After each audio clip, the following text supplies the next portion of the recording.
All right. Happy Tuesday, everyone. Um, I am not going to lie. There's a lot of items on the docket today. So this is going to be a little bit longer of a weekly agenda than in previous weeks. Hopefully, I will answer all of your questions tonight. The first thing I want to say before we get into the nitty-gritty is how much I appreciate you and how much I am aware of everything else that is going on in your lives. Um, the reason why this is coming into you so late at night is because I had to write a paper that was due tonight for one of my classes. So please know that uh, everything I bring up and everything that I suggest takes into consideration what's going on in your actual lives too. And yes, being a teacher is your actual life, but it's not all of your life. And you have so many things going on that add to this identity of being a teacher. Without putting too much out there with what's going on with us. I just need to acknowledge all of the awesome things or just everyday to day things that are going on with us in middle school. So Madeline is moving into a brand new place. Yay, Madeline. It's so hard to move all of your stuff from one place to another and start to cultivate a new home. Fran and Carrie are both taking classes. And that just adds on because, you finish your, work day and then you have to go home and write papers and do extra stuff that never seems to end. Aurora has a grandbaby that was born over the summer. Sometimes you just need to say enough is enough and be a part of your family, which is more important than grading papers sometimes. Jackson, this is your second year, but I think it really needs to be acknowledged that you really never had a prep year. You never really had a student teaching year. And you went from nothing to full on teaching and all of these responsibilities and expectations. So please know you are valued. We appreciate you, and we all want to help and support you with the challenges that comes with being a new teacher. Crystal, well, this week her two girls are flying on a plane for the first time across the country, and that is a big deal. Carrie, oh, I'm bringing up Carrie again. She's got chickens that she comes home to and have to take care of, as does Lindauer, by the way. But Lindauer's wife is about to go into surgery. And, being a caregiver, as we all know, is a lot of work, and we all need to support each other. Michelle is going through a lot of life transitions right now. I mean, not only did she move from Iowa to New Mexico, but lots of things are going on. And, you know, all of these different choices and decisions and things add on to how you are able to evaluate and be yourself within the classroom. Trey has to deal with me coming into his classroom almost on a daily basis. Well, on a daily basis, whether I'm in there or not. And now I'm in there every single day and making a mess, along with taking care of two small girls. That's a lot to take on as a first year teacher. And Miss Pep is a veteran teacher in many ways, but just because she has the experience doesn't mean that she doesn't have the day-to-day things that we all do, like doctor's visits, like this Wednesday. I'm only saying this because we all have things going on in our lives, and we all need to be aware of everything that adds on to the day-to-day business of being an educator. So one, you are appreciated. And two, hopefully I am not adding on to the unnecessary things in your life. Hopefully I am being able to compartmentalize and organize and assist you in what you need help with. Can I also say, everyone that I didn't mention, You know, this email goes out to so many different people. Our specials team, our sped team, so many people get to see this and witness this. So, one cool thing is that they get to see how awesome and hard middle school is working. But I also want to acknowledge how hard our specials team and our sped team is working for all of us to work as a family. So, the counseling department, how great are they? Kathleen, Mark, and Emily. Please, if you have not reached out to them, they are there to support you. They are there to help you. They are such a great and valuable resource for our students. We appreciate you so much. Thank you so much for being a part of our everyday and making middle school function and flow as best as they can. I can't thank you enough. Oh my gosh, I can't even believe it. The nursing department. Hello. Amanda, everybody in the nursing, God, every day. I mean, you are our middle school. I don't think we could exist without you. There's just, there's just so much of a family that we all rely on each other in order to exist. So thank you, thank you, thank you. Please know in this video, you are all acknowledged, you are all special, and I hope that you get and gain out of these weekly videos what I'm trying to get for everyone. Thank you. So here we go with today's docket. I have it all on my cell phone here today. So here are the many things that we are going to address. First, teacher etiquette, parent-teacher conferences, how to check for student services and IEPs in PowerSchool, events on my community calendar in Portable One, addressing minutes and agenda when I give all of this stuff on a video. How can you access it as a written form? Calendar invites, demonstration of mastery appointments. If you have not already started your demonstration of mastery, or if you're in the middle of it, let's just go over the 3 items that I need from you from your demonstration of mastery for quarter 1. Also, we have mandatory Ph.D. training this week, as well as a data training on Friday. And also a topic that has come up several times by several teachers, and I've been working with Francesca on, is students have been transferring from class to class, and what about their grades? What's with that? Okay, so here we go. Teacher etiquette. Okay, so this one is a sensitive and complicated one. Let me just preface, my job, my role, and me as a person is here to support you 100%. I will always support you 100%. That being said, I need you to be mindful of your role as an adult and your student's role as a middle school student. They do not make smart choices. They often aren't even aware of the choices that they make. So it is a very thin line. It's a very gray line between their reactions and your reactions.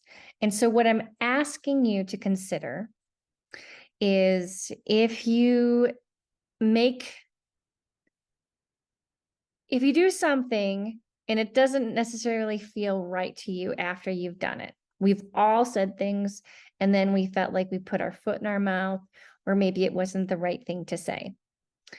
Address it with me or Jodan immediately. Also, consider your own position on it. Why did you say those things? Okay. Does it have to do with something that's triggering you? Because we all have our personal issues. Are we putting our own stuff onto the students when we are saying certain things to students in the classroom? I'm just going to put that there, let that simmer. One thing I do want to say is, and I know you've gotten a lot of, this is what you should do, or this is not what you do, or we need to keep kids in the classroom or whatever. If a kid wants to leave the classroom, let them leave the classroom. And notify me or Jodan, and then we will take care of the issue. Another thing that you could consider as just a general rule is if kids are just not being appropriate within the classroom, let them go stand outside. Say, get it out, get whatever it is that you need out. And then when you're ready to come back in and be ready to participate in the classroom. Okay, those are a couple different strategies. That's all that I'm going to say right now. If you want to talk to me, I would love to talk to you about how to appropriately respond to students in the classroom. Again, please know I support you 100%, and I'm only here to assist and help you with our own frustrations and what happens on a day-to-day basis. Parent-teacher conferences. This one is probably the biggest topic on our docket today. I sat down with Jodan this afternoon and we hashed out a lot of things. You may or may not be excited about how parent-teacher conferences are going to be led this year, but this is what I talked to Jodan about, the things that are necessary for us to kind of accommodate in order for this to happen. And let me know if there's anything else that you need in order to make this a successful transaction. Number one, parent-teacher conferences are going to be student-led. Number two, parent-teacher conferences are going to be led by advisory teachers. Okay. That being said, two very important things need to happen that I brought up with Jodan. One, advisory teachers need to know what is going on with each of their students. So this Friday from 1 to 1:45, you will be contacting the students that are getting a C or below. I would really say a C- or below. You will be contacting, or you'll be talking to the advisory teacher on who these students are and what specifically they need to do, or the reasons why they're receiving that grade in that class, and giving them documents.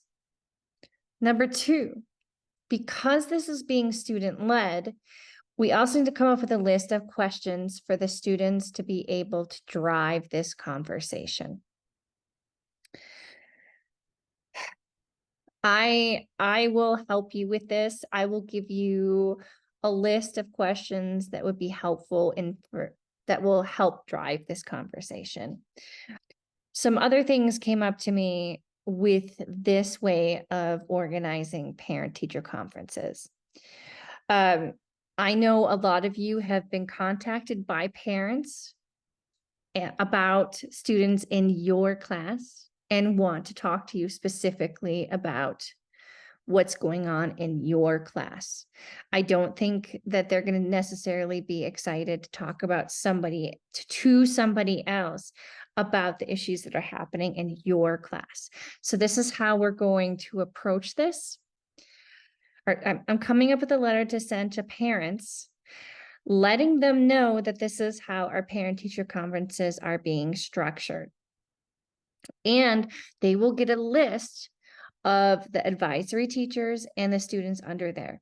So they will know that if they want to set up a parent-teacher conference, they need to set it up with the advisory teacher. Now, if they want to talk specifically to the teacher of their classroom, that is fine, but that cannot be during the parent-teacher conference time. That will have to be at a later time, and that certainly cannot be during fall break. That is your time for yourself, okay? So they can either talk to the advisory teacher or they can talk to their teacher after fall break. Another thing that we need to make sure that happens is, how do parents sign up with advisory teachers? Okay. So in the past, Jodan has made this student led. And so students would come into their advisory teacher's class and they would sign up a time with their advisory teacher. Keeping in mind, they're not just signing up for themselves, they're signing up for their parents. So I personally would recommend that the advisory teacher, sends out a letter to the parents saying, I am leading your student's parent-teacher conference. This is my availability. Please sign up at this time. Now, parent-teacher conferences are only in person. They will not be done during Zoom sessions. If they don't have an availability during these parent-teacher conferences to come in person, then at a later time after fall break, they can schedule and talk to you, or they can have a conversation with you over email. There is also 2 documents I'd like to share with you that Jodan showed me today. The first one will be done within the next week and a half. The second one will be done during parent-teacher conferences. First document is called a failure notice. This is to let parents or guardians know that their child potentially will be failing their class.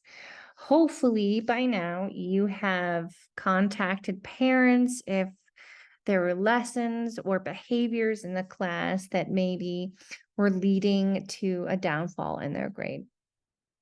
This is the document that Jodan has come up with.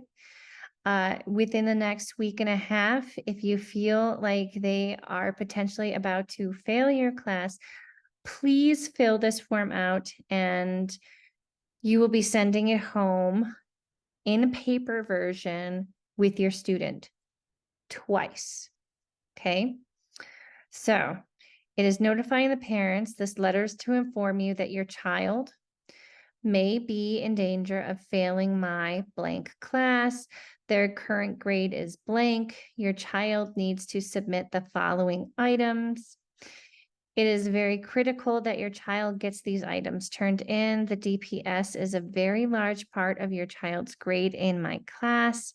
If you have any questions, please feel free to contact me at your most convenient time. Your cooperation and support are greatly appreciated. Now,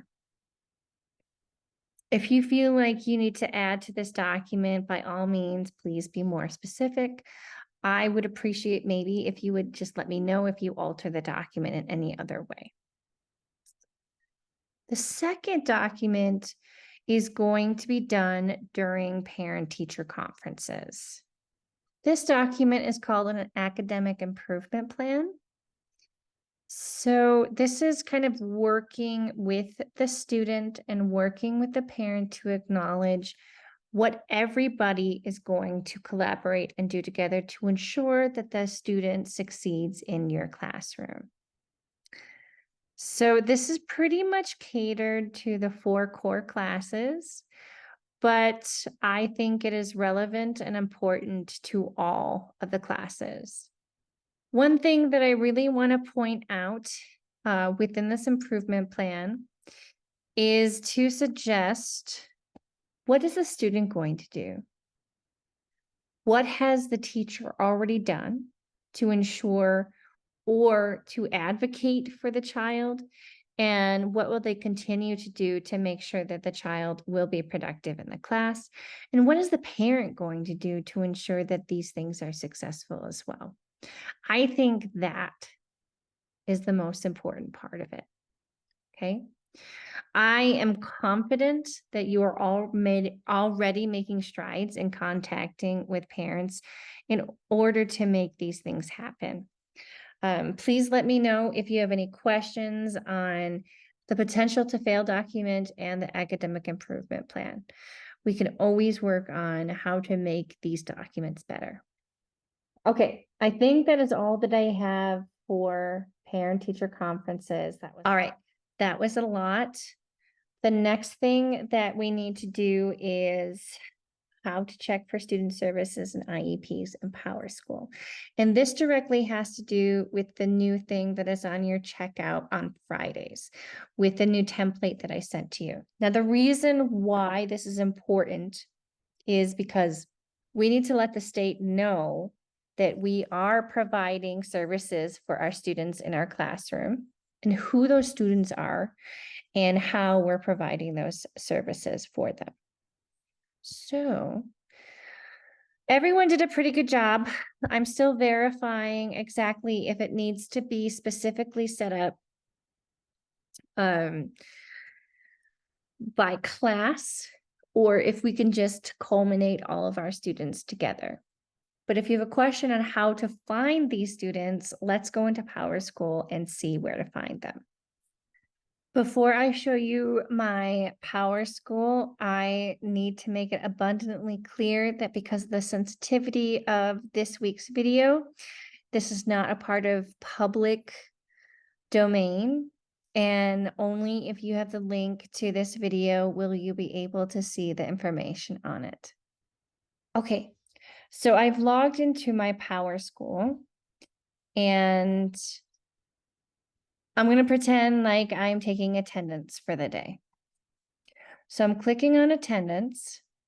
And if we go down the list of students, you're going to see under the column of links, there are going to be certain identifiers of each student and the services that they qualify under. All right, so if you click on the alert, it will notify the student and what particular service that they are under. Then you have the option of clicking on their document or not, and you could get more specifics on what they need and the services that they need or accommodations they need in your classroom. This is what you're going to be using in order to help you with your Friday checkout list, okay? So you're going to list the student under the appropriate column under your specific class, and then you are going to be giving a strategy appropriate to that service. At the bottom of the templates that I've provided, I have given you certain strategies or modifications that you can list as a strategy. Also, within PowerSchool, they will be able to list the specific strategies that they are doing. Now, there's two reasons why I need you to do this. One, I need you to be aware of who your students are that are receiving these types of services.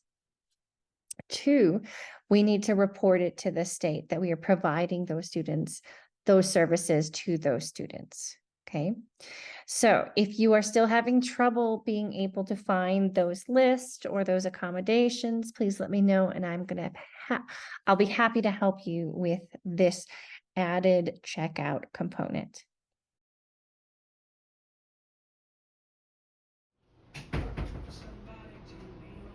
Events for the community calendar. Now, if you've had a chance to walk into Portable One, I ordered a giant calendar to be put on the wall in my office. So when you walk in, you will be able to see all the different events that are happening. As you can see, I have listed our LGBTQ plus club on every Tuesday. I also have our PD session happening this Friday and parent-teacher conferences happening next week. Please let me know what else I need to put on the community calendar. For instance, sports events or anything else that you think students would be interested in doing. I mean, it was maybe 10, 15 minutes after I had posted events on the calendar and students came into Portable One and were asking me about those certain things. So students see it, teachers see it. It is a community calendar for everybody. So please let me know what I can add on to the community calendar. Minutes and agenda and also calendar invites. I realize videos are not for everybody. I make these videos because I think it's the best way to get information out. And for us not to have to be in unnecessary PDs or sessions, and we can listen to it when you need to, and you can comment to me when you need to. At the same time, I will try to get minutes and an agenda out in a written form of the things that we are addressing during these videos, if that's more helpful for you. Also, we don't really have all teacher invites to certain things. So please let me know if you use the calendar and if you would like me to kind of add certain things like the data training session on Friday. If it would be helpful for you to have that on your calendar, let me know and I'll add you and so that you can better use your calendar in a more constructive way. Demonstration of mastery. Most of you have either started your demonstration of mastery or completed your demonstration of mastery. If you are still struggling with a demonstration of mastery for quarter one under the overarching theme of digital technology, let me know and we can set up an appointment to discuss what you need to do or what you would like to do.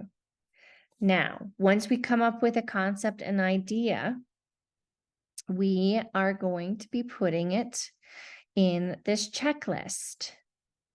All right, I sent this out to you. I can resend it out to you. Here is a checklist of all of our demonstration of masteries and what's going on. So what we're going to be doing is putting your name, your grade, your subject, which each class, what your project is, what's the equipment that you need to use, how can I help you with that? The dates are important because I want to be a part of your demonstration of mastery. I would love to show up and see it. I'd also like to help document it for you. So let me know what it is. And are parents going to be involved in your demonstration of mastery? It is not required for parents to be in attendance for all of them, but I am going to request that they need to be a part of one of them throughout the year. And usually that will probably happen at the end of the year, but it's up to you how much you want parent participation with your demonstration of masteries. There are 3 things that I need from you that I will be sending to Ph.D. because that arts integration is now in our charter. Okay, those 3 things are, I need a lesson plan of your demonstration of mastery.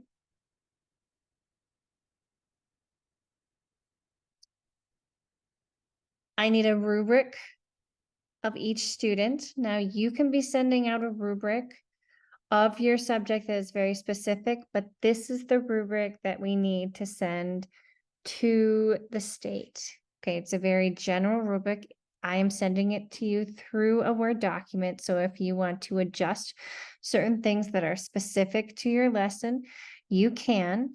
If the student is receiving a 70 or lower with a demonstration of mastery, you need to specify why. But these need to be completed and sent back to me. I will scan them and I can give them back to you. The third thing that I need is artifacts or documentation of your demonstration of mastery. So those can be photos of the process of the event, or those can be photos of the actual artifact that is created from your demonstration of mastery. So I have a folder containing all of these documents.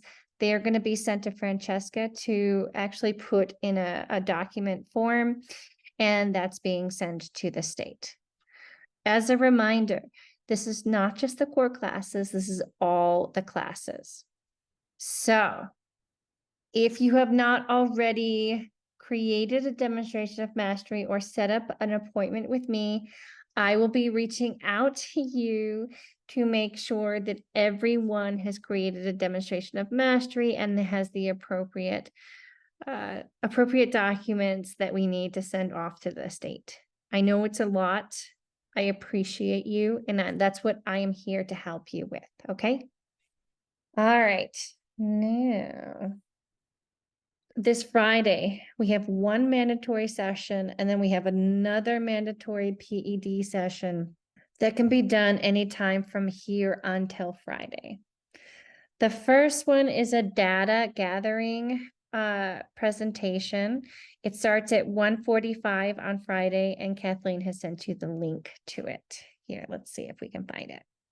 If you go into your Gmail account, you will find an email from Kathleen that says Data Teams Coaching.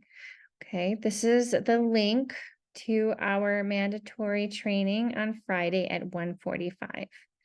The other is a notice that we got from Francesca today. And this is mandatory training from PED on child abuse and neglect. Okay, so this needs to be done. It's only 20 minutes long, and it needs to be done. I would say it needs to be done by Friday. That is part of your checkout as well.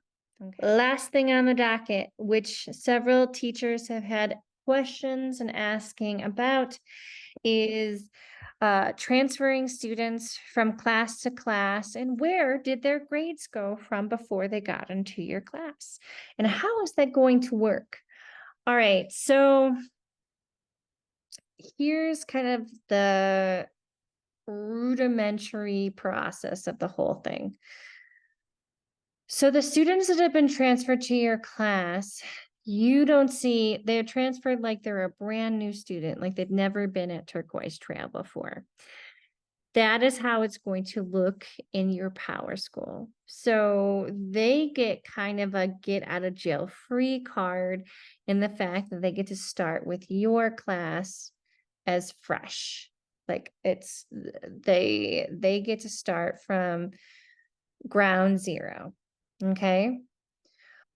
You may have certain questions on that, but I need you to think of them as just starting from your class from scratch.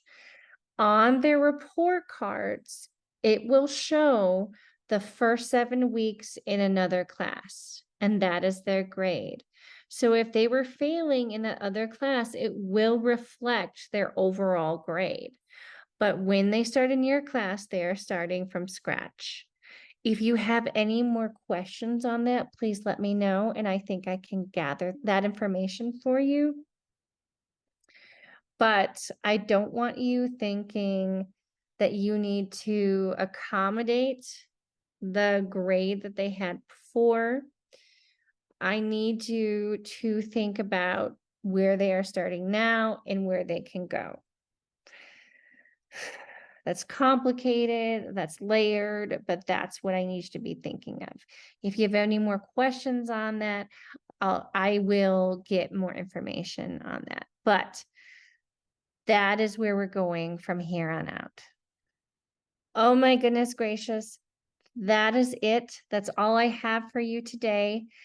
I hope I answered all of your questions. It may or may not probably have been what you were wanting or looking for, but please let me know how I can help, how I can answer questions. If you have a better idea of how things should happen, please let me know. We are a community and we are all supporting each other. As I mentioned at the beginning of the video, we all have different things going on with our lives that contribute to what we are doing. Be humble, be aware of how your life may or may not be affecting how you react to the students that you're doing. And please know that you're not alone, that I am here to help and support you, and that I believe in you. And it takes a village. It takes all of us to be able to support our students and work together.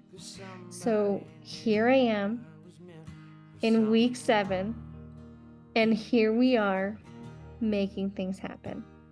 I hope you have a wonderful rest of your week. As a response to this video, please let me know what time you regularly go to bed. For me, on average, it is 11:30 at night. Bye. chop wood. So cover me up and know you're enough to use